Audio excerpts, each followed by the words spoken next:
हम मुन्नी झा आइ एकटा बहुत सुंदर विवाह के गीत सुना रहल छी तऽ सुनू। ई बेटा विवाह के गीत अछि। राम लखन जब चलिला बियाहन, सखी सब मंगल गाऊ हे।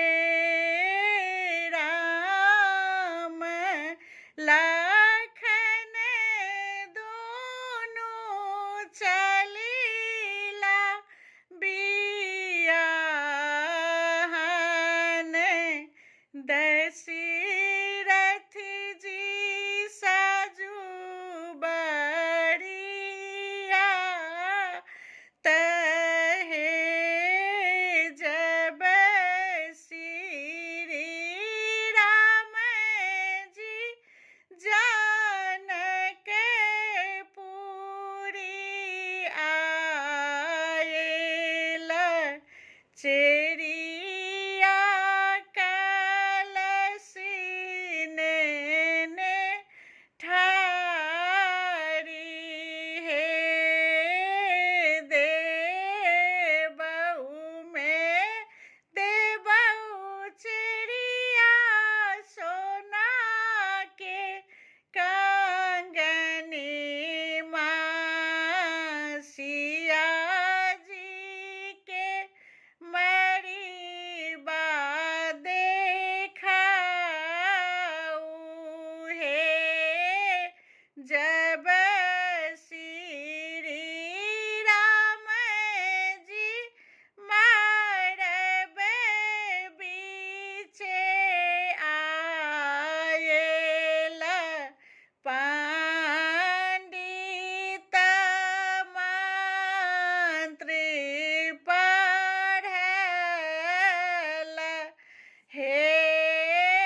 जब श्री राम जी मरबे बीचे आयल, पंडित मंत्र पढ़ल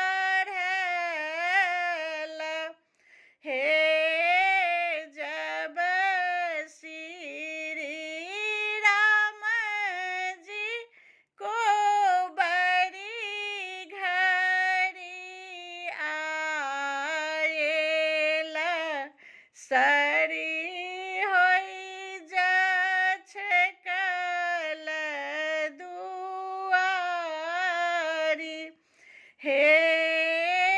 जब श्री राम जी को बड़ी घड़ी आयल, सरी होई जछकल दुआरी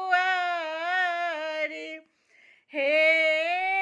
दुआरी छेकाई राम जी सरी होय जी के दियन, तखन जइयौ अपन कोबरी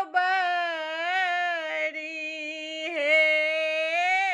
भेला बियाह श्री राम चलू कोबर, सियालिया अंगूरी धराई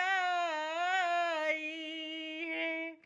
जय मिथिला। हमर कनि गला ठीक नहि अछि एखन, गला कनि पकड़ने अछि, तैयो अहाँ सब गीत सुनै छी, ओहि लए बहुत बहुत धन्यवाद। कनि सपोर्ट करबै। जय मिथिला, जय मैथिली, बाय बाय।